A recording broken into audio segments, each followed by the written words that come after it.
The smell of incense and wool, the echo of footsteps on cold stone. Behind medieval convent walls, women knelt in prayer, bound by vows of silence and chastity, promised to God alone. At least, that's what the history books want you to believe. But if you dig deeper, past the illuminated manuscripts and into the Church's own secret records, you'll find something else entirely. Love letters written in Latin and slipped through cracks in the walls, midnight knocks on cell doors, habits that hid more than just flesh, and confessions that were never meant to be spoken aloud. Because while nuns were supposed to be brides of Christ, some of them found other grooms. And the Church? They tried to bury it all. But parchment doesn't lie, and neither do bones. So before we step inside those forbidden cloisters, dim the lights, get comfortable.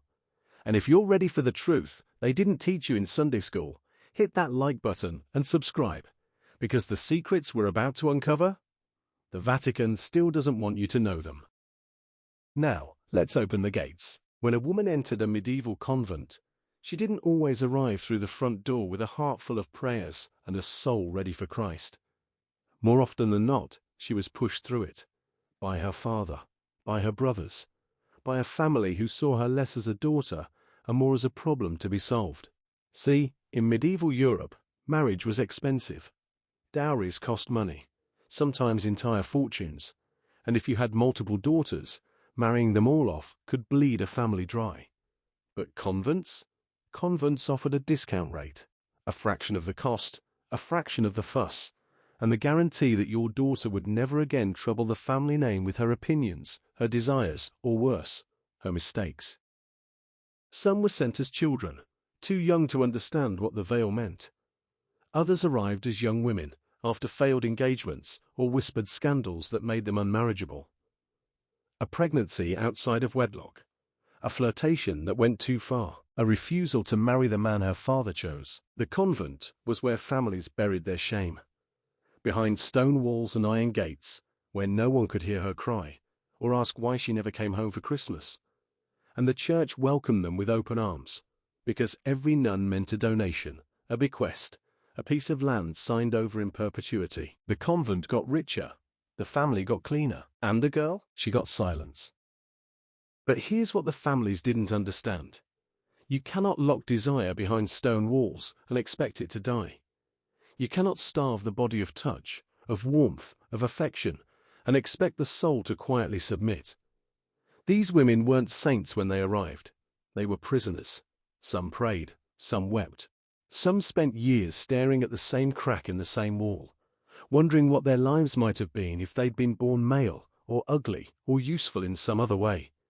And others began to notice things. The way the gardener's arms looked when he rolled up his sleeves. The way the new confessor stumbled over his Latin when a pretty novice knelt before him. The way one sister's hand lingered on another's during evening prayers, just a moment longer than necessary. The Church called it temptation, but temptation requires something to be tempted from. And these women had never chosen this life. They'd been sentenced to it. So when a monk arrived to hear confessions and his eyes lingered, some didn't look away. When a traveling merchant passed through and smiled, some smiled back. When a nobleman seeking shelter for the night was given a cell near the garden, well, walls have ears, but they also have doors, and doors can be unlatched from the inside. The abbesses knew. Of course they knew. Many of them had been sent to convents the same way, as girls with no say in their futures. Some enforced the rules with iron discipline, desperate to prove their houses pure. Others looked the other way, remembering their own younger years, their own quiet hungers, their own reasons for understanding. And a few, a very few, joined in. Because when you're locked away from the world you build inside those walls becomes the only one that matters. And human nature, as the Church kept discovering to its endless frustration, has a way of surviving even the strictest vows. So the stage was set. Hundreds of convents across Europe, filled with women who never asked to be there, watched over by women who'd long stopped asking questions, and visited by men who knew exactly how easy it was to sin in the dark.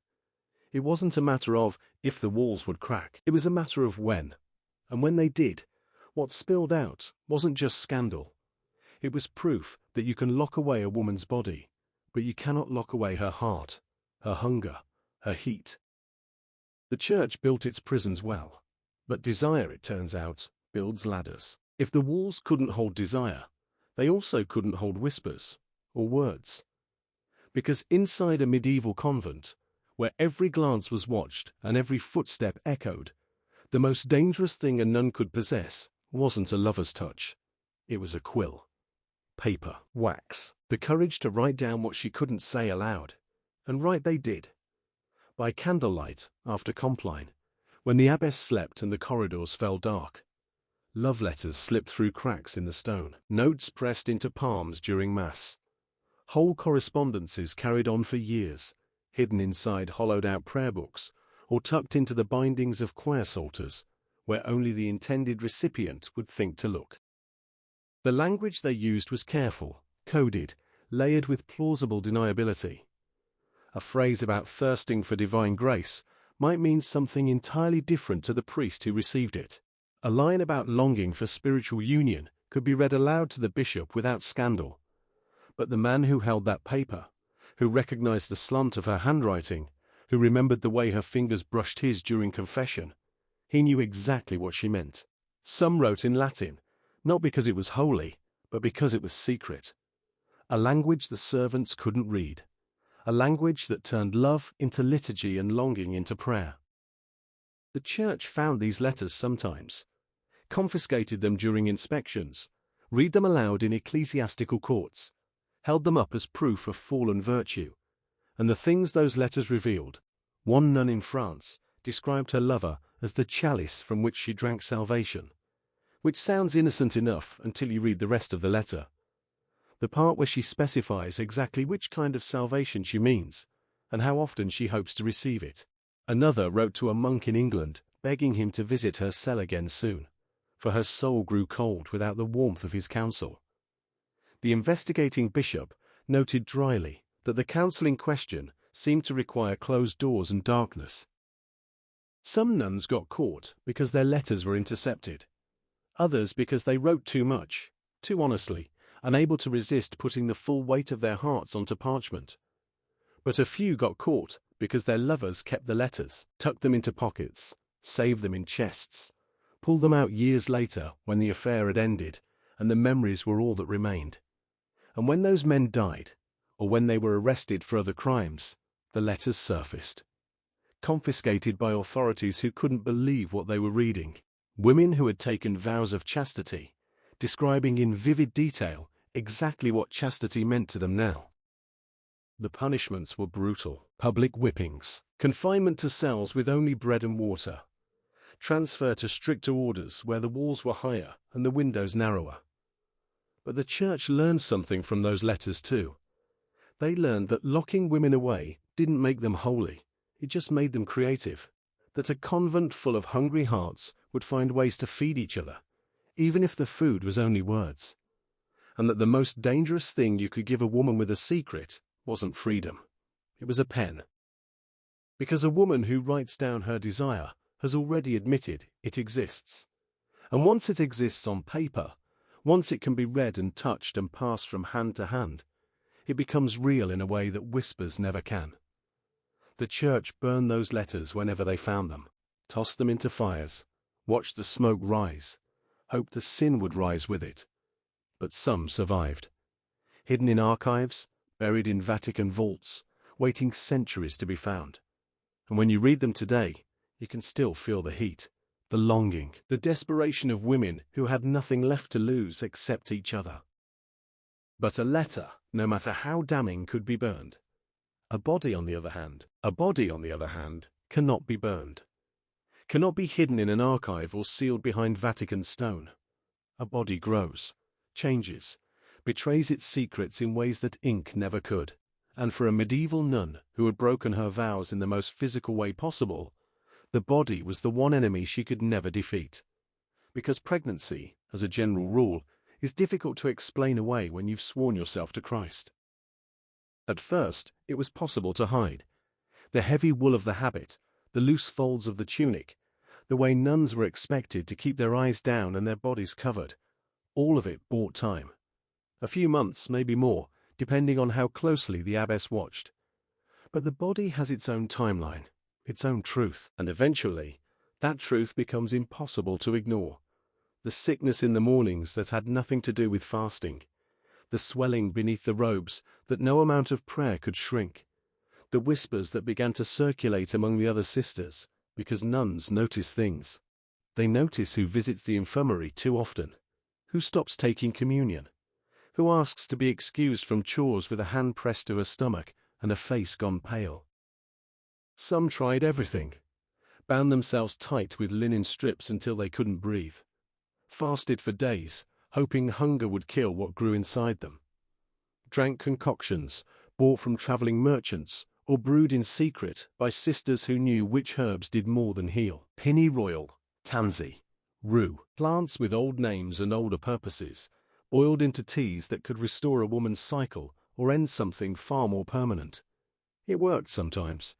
Other times, it just made them sicker. And a few times, it killed them both, mother and child, buried together in unconsecrated ground, because the church wouldn't take them. When the herbs failed, and the binding loosened, and the body refused to be denied, the real panic began. Because a pregnant nun wasn't just a scandal. She was evidence. Proof that behind the walls of chastity, something had happened. Someone had visited. Someone had touched. And that someone was often a man the church had placed there itself. A confessor, a priest, a visiting brother who should have known better. The convents scrambled. Some sent the woman away on sudden pilgrimage, a convenient illness requiring isolation in a distant cell. Others hid her in attics or basements, bringing food at night, praying she wouldn't cry out when the pains came. And when the pains came, because they always came, what happened next depended entirely on who was watching. In some convents, a midwife was summoned in secret, sworn to silence with coin or threats. In others, the nuns delivered the baby themselves, trembling hands passing the child through a grate to someone waiting in the darkness. A few kept the infants, raising them as orphans, passing them off as nieces or foundlings taken in for charity. But many didn't. Many wrapped the newborn in whatever cloth they could spare and carried it out after compline, when the gates were locked and the world was asleep. Left on church steps, at monastery doors, in the woods where no one would find it until morning, if they found it at all.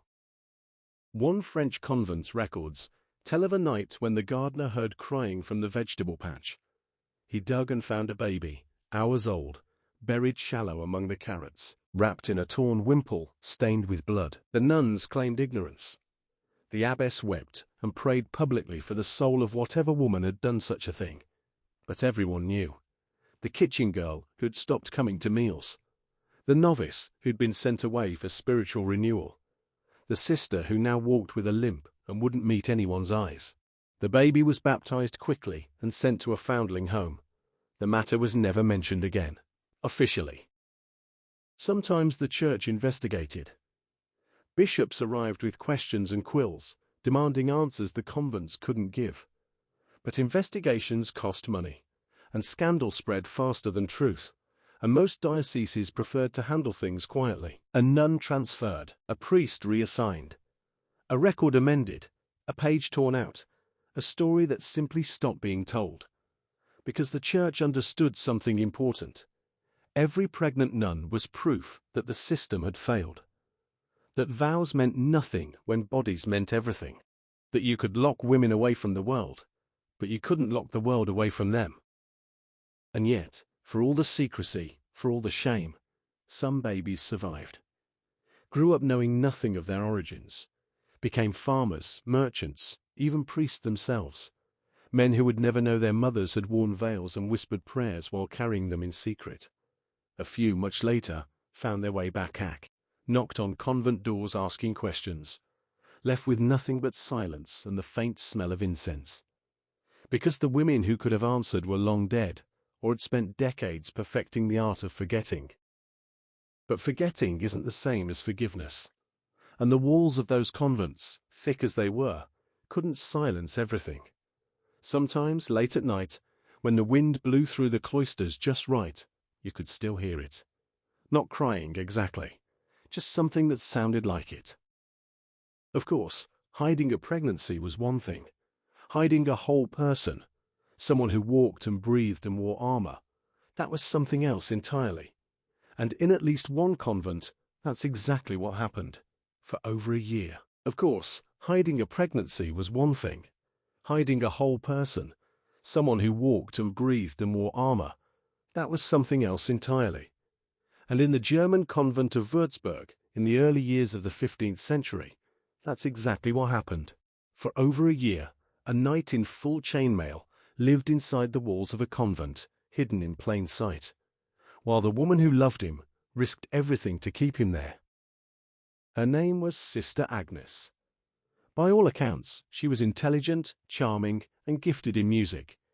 The kind of nun who led the choir, who caught the eye of visiting dignitaries, who seemed destined for leadership within the order. No one suspected she was also the kind of nun who would smuggle a man into a cell and keep him there for 12 months. 12 months of stolen nights and whispered conversations. 12 months of waking beside someone whose heartbeat wasn't her own. 12 months of pretending every single day that nothing had changed. The knight's name has been lost to history, which tells you something about how thoroughly the church wanted him forgotten. But we know he arrived wounded, or so the story went. A battle injury, a need for shelter, a convent known for its healing sisters. It was plausible enough. Travelers sought refuge in religious houses all the time. The fact that this particular traveler was young, handsome, and dressed in armor that gleamed in the candlelight, well, that was surely coincidence. Sister Agnes volunteered to tend his wounds. The abbess approved. And somehow, day by day, night by night, the tending never quite ended. He didn't stay in the infirmary. That would have been too public, too watched. Instead, he moved into Agnes's cell. A small room with a narrow bed, a crucifix on the wall, and just enough space for 2 people who didn't mind being close. During the day, he wore a borrowed monk's robe and helped in the garden, passing as a visiting brother from a distant abbey. At night, he shed the robe and became something else entirely. The other nuns noticed, of course. You can't hide a man that long without someone wondering. But Agnes was beloved, and the abbess was old, and the sisters had learnt long ago that looking the other way was often the safest path. What finally gave them away wasn't a confession or a guilty look. It was noise. A novice, still young enough to believe in rules, reported hearing strange sounds from Agnes's cell after Compline. Not praying, she insisted. Something else. The abbess, unable to ignore the complaint, sent investigators. They found the knight behind a tapestry, eating figs and humming a hymn he'd picked up from the choir. His only defense: Sister Agnes is a healer of both body and soul. Agnes, to her credit, didn't deny it. She looked the investigators in the eye and said she was caring for the wounded, that compassion was a holy virtue, that anyone who questioned her had clearly never felt true Christian charity. It was almost convincing, until someone pointed out that the knight's wounds had healed months ago, and yet he'd stayed, through winter, through spring, through harvest, helping in the garden, singing at Mass, sleeping in her cell. The scandal rocked the diocese, not because nuns took lovers, that happened often enough to be almost routine, but because of the duration. A year. A full year of living together, eating together, praying together, and whatever else happened when the door closed and the candle went out. The bishop's report, still preserved in church archives, uses phrases like excessive familiarity and prolonged impropriety, and, my personal favorite, conduct unbecoming a bride of Christ. But between the lines, you can read the real shock. How did no one stop this? How did an abbey full of women keep a secret this big for this long? And what does it say about the church's control over its own houses when a nun can hide a man in her bedroom for an entire year and only get caught because a teenager couldn't sleep? The punishment was swift. Agnes was stripped of her position, publicly shamed, and transferred to a stricter order where the walls were higher and the windows narrower. The knight was fined heavily and exiled from the region, though the records note, with a kind of weary resignation, that he did not seem regretful. He'd spent a year inside a convent with a woman who loved him, eating well, sleeping warm, and avoiding every battle that called his name. Why would he regret any of it? As for the other nuns, the ones who'd known and said nothing, they were assigned penances and warned that silence had its limits. Next time, they'd be held responsible too. But here's the thing about that story. The thing that makes it linger in the mind long after the details fade. Agnes never apologized. In letters written after her transfer, she defended what she'd done, quoted scripture about compassion and healing, and pointed out that the church seemed far more concerned with her body than with her soul. One line in particular survives, copied into a bishop's file with a notation that reads remarkably unrepentant. She wrote, "I gave him shelter when he needed it. I gave him warmth when the world was cold. If that is sin, then sin has more mercy than the church." The knight, wherever he went, carried that letter with him. It was found among his possessions when he died years later, folded small and worn soft at the edges. Proof that some vows matter more than others. Proof that love, even forbidden love, leaves marks that outlast punishment. Proof that behind every scandal, there's a woman who chose something, someone, over the life she was given. But Agnes's story, remarkable as it is, wasn't the only time a convent hid more than it should. Sometimes the secrets weren't as warm or as willing.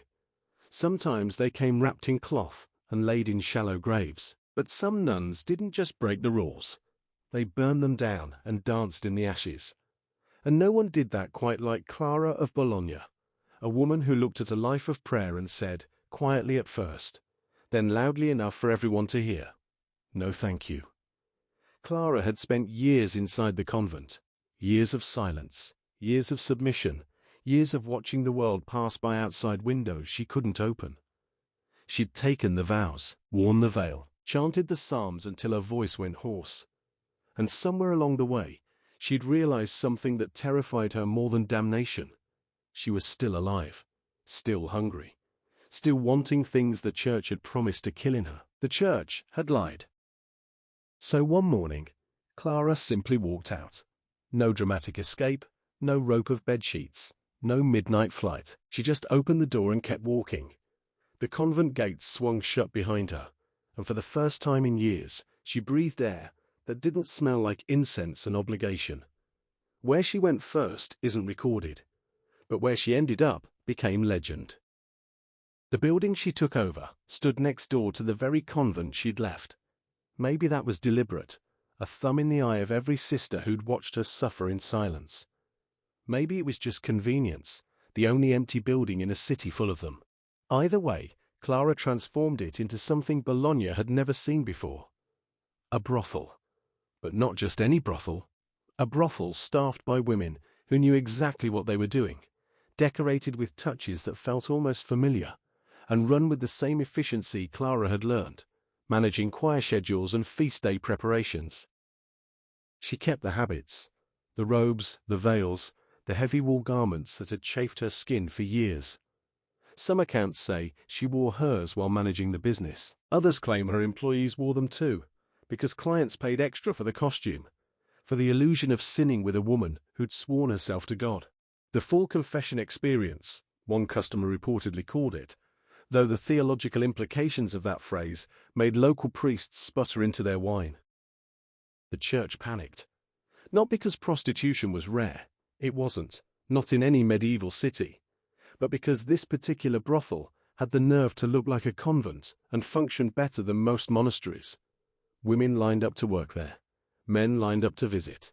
Clara kept accounts, paid taxes, settled disputes with the calm authority of someone who'd spent years learning how to manage difficult people in confined spaces. She was, by every measure, an excellent administrator. The church just wished she'd administrate something else. When they summoned her to explain herself, Clara arrived without apology. She stood before church officials in clothes that weren't quite a habit and weren't quite anything else. And when they asked how she dared run such an establishment so close to holy ground, she reportedly smiled and said, "At least here, no one pretends to be chaste." The room went silent. Someone gasped. Clara waited, patient as stone, while the men who'd spent their careers condemning women like her struggled to find words. They excommunicated her. Then, worried they hadn't made the point strongly enough, they excommunicated her again. Clara shrugged. Excommunication meant she couldn't receive the sacraments, but she hadn't been inside a church since leaving the convent anyway. It meant she was officially damned, according to doctrine. But she'd spent her whole life being told she was damned, for wanting, for feeling, for being female in a world that hated female desire. A piece of paper from Rome changed nothing. The brothel operated for years. Clara grew old there, wealthy there, free there in ways she'd never been inside the convent walls. She died in her own bed, surrounded by women who called her friend, and was buried in unconsecrated ground because no church would take her. The building was eventually seized, the operation dismantled, Clara's name scrubbed from official records wherever possible. But the people of Bologna remembered. They called it Il Chiostro della Delizia, the Cloister of Delight, for decades after. Songs were written, jokes told, a folk legend born from a woman who refused to be saved. And here's the thing about Clara that makes her story stick, that makes it rise up from archives and demand attention even now. She didn't fall from grace. She climbed out of it. She looked at the life she'd been given and decided it wasn't enough. Not the poverty, not the prayer, not the promise of rewards in some afterlife she couldn't touch or taste or hold. She wanted this life, wanted it enough to risk everything, her soul, her safety, her place in the only world she'd ever known, to have it on her own terms. The church called her a sinner, called her a whore, a corrupter, a warning to every woman who might think of leaving. But Clara called herself free, and in the end, freedom mattered more to her than forgiveness. She died unrepentant, unafraid, and utterly herself, which is more than most of us ever manage, inside convents or out. The Cloister of Delight is gone now. Crumbled or rebuilt, repurposed, forgotten. But every time someone tells a story about a nun who broke every rule and laughed about it, Clara lives again. Every time a woman chooses herself over the role she was assigned, Clara nods from somewhere beyond the grave. She wasn't a saint. She wasn't a martyr. She was just someone who decided that a life of lies wasn't worth living, and built something true from the wreckage. And maybe that's the real scandal. Not the lovers, not the letters, not the babies born in secret. Maybe the real scandal is how many women stayed. How many swallowed their desire and called it holiness. How many died wondering what might have been if they'd had Clara's courage, or her luck, or her absolute refusal to be saved. The walls of the convent still stand in Bologna. Different order now, different women, different rules. But sometimes, late at night, when the wind blows through the cloisters, the sisters whisper that you can still hear her, laughing, unrepentant, free. And if that doesn't make you want to know more about what really happened behind those walls, nothing will. If you're ready to uncover more secrets the church tried to bury, hit that subscribe button now. Because we're just getting started, and trust me, the deeper we go, the darker it gets.